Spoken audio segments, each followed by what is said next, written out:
Good morning, Faster Way friends. I want to share a bit about my Faster Way journey with you guys. Maybe it'll be an encouragement to you. A couple of things are coming to mind this morning that I want to share. One is I made it through my 6-week round, and I had a weight loss or a goal to maintain, but I kind of had in mind that if I lost 5 pounds, that'd be fine too. And I did. So I just share that to tell you, one, if you've been weighing yourself every week or every day or anytime throughout this process, I might just want to encourage you. I do want to encourage you to stop. Just let it be what it is.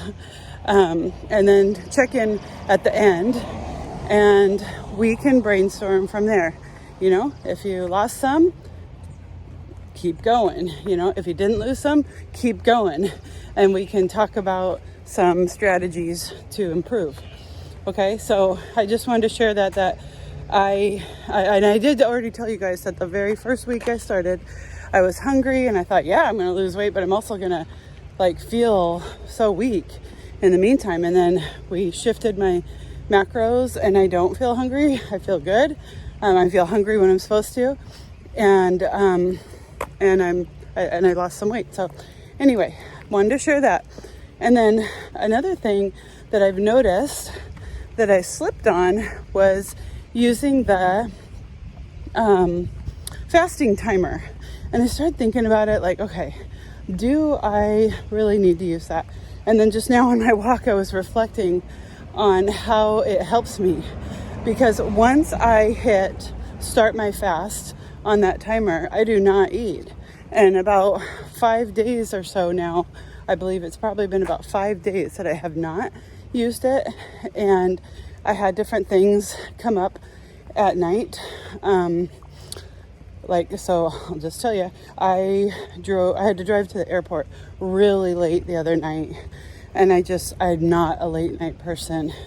And so my family had made popcorn. My husband and one daughter that was homemade popcorn and smelled good. And I was like, I need some of that to just keep me awake.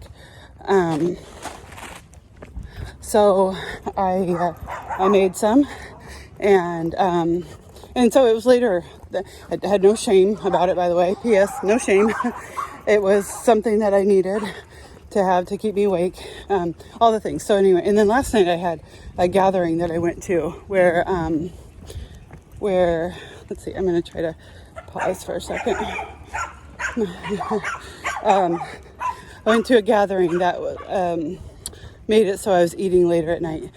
And anyway, but I didn't have to. I didn't have to. And I feel better when I don't. I have much more self-control when I don't. So anyway, this morning, reflecting on that, I was like, why am I suddenly doing that again? And so I'm going to make a promise to myself to start using the fasting timer again.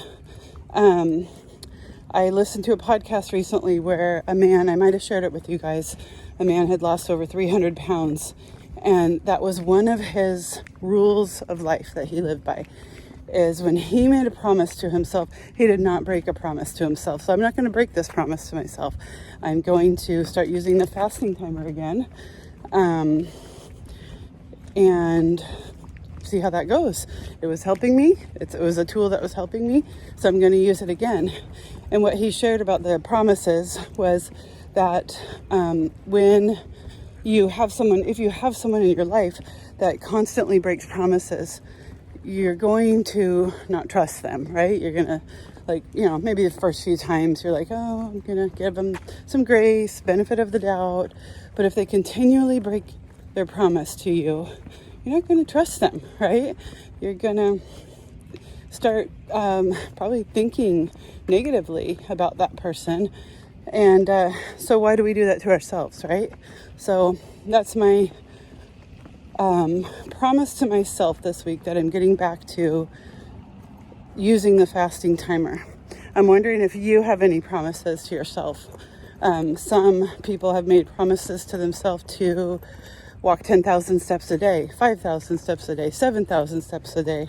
Some people have made promises to themselves to never drink their coffee without having a full glass of water. And there's all sorts of things that you could decide to do as a promise to yourself and then keep it. All right. Blessings to you. Hope to see you all this afternoon on our call.